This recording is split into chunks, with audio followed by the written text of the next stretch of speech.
الهجوم الذي استهدف مقر البرلمان. مصدر حكومي أفاد للتو بمقتل 8 سياح على الأقل في الهجوم واحتجاز رهائن في متحف باردو المجاور.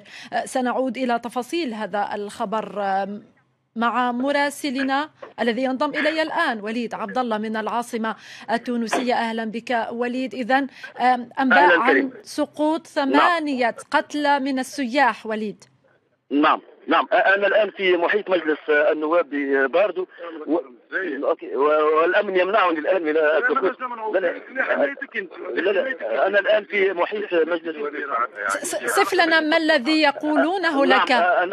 انقل لنا وليد ما الذي يقولونه لك عناصر الأمن.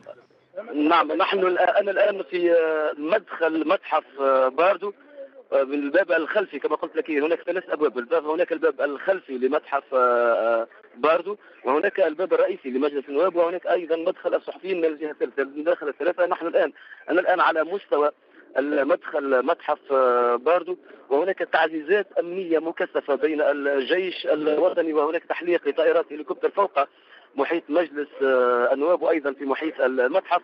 الخبر مؤكد عن وقوع إصابات على الأقل 8 من السياح الأجانب وتونسي من إصابات أم قتلى وليد؟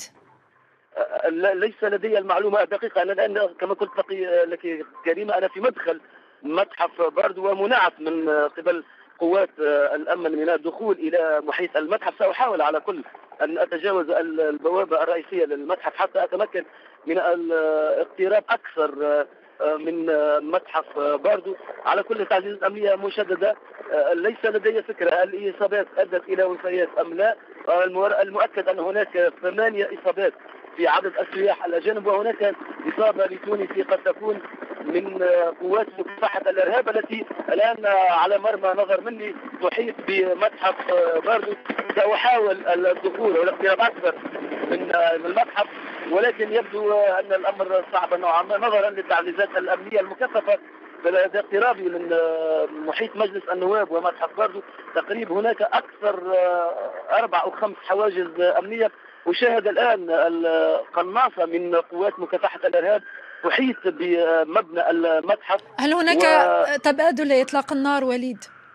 الآن ليس هناك تبادل لإطلاق النار. هناك كما قلت طائرتي هليكوبتر تحومان حول مقر المجلس واقتراب تعزيزات أمنية مكثفة من محيط المجلس. وليد، هل هذه سيارات الإسعاف أم الشرطة؟